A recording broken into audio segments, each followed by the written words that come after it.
welcome back to Spinning Iris. It's day 6 of Banned Book Month, which means it is time for Chapter 6 of Candide by Voltaire. We last left Candide and Pangloss in Lisbon shortly after an earthquake, and I forgot to mention a note in the last chapter. The chapter was inspired by the Great Lisbon earthquake in 1755, which destroyed most of the city. Also, at the end of chapter 5, Pangloss caught the attention of the Spanish Inquisition, and that was probably a mistake, as we will soon find out. You ready? Let's go. Chapter 6. How a fine auto da fe was performed to prevent earthquakes, and how Candide was flogged. After the earthquake had destroyed 3/4 of Lisbon, the wise men of the country could think of no more effective way of avoiding total ruin than giving the populace a fine auto da fe. It was decided by the University of Coimbra that the sight of several people being slowly burned with great ceremony was an infallible means of preventing the earth from quaking. They had therefore arrested a Biscayan convicted of marrying the godmother of his godchild, and 2 Portuguese who had taken the pork from the outside of their chicken before eating it.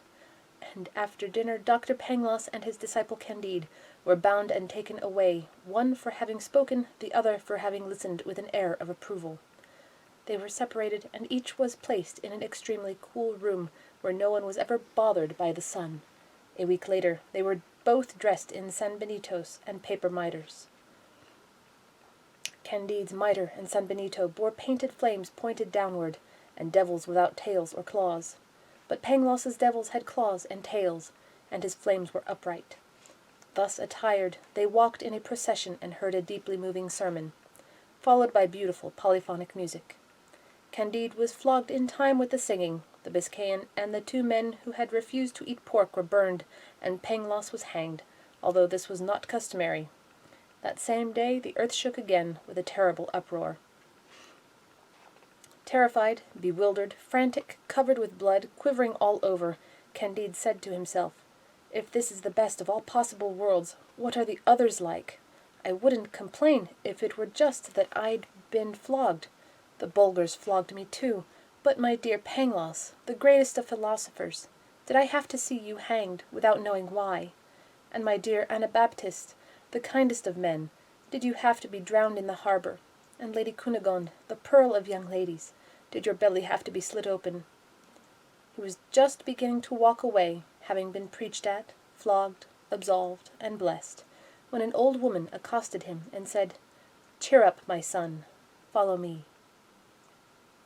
And that is the end of chapter 6. A very brief chapter. I'm sure that's the last we'll ever see of Pangloss.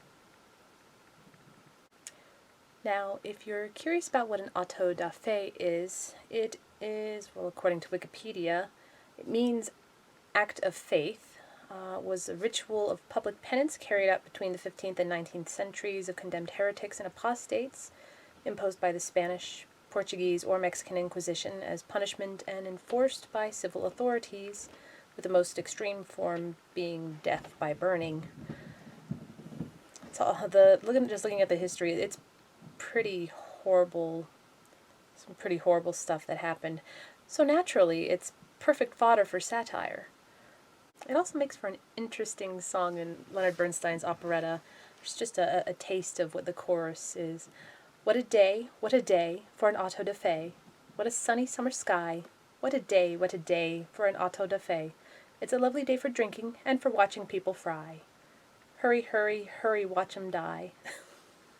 I think I'll put a link in the description for the song. It's pretty pretty wild.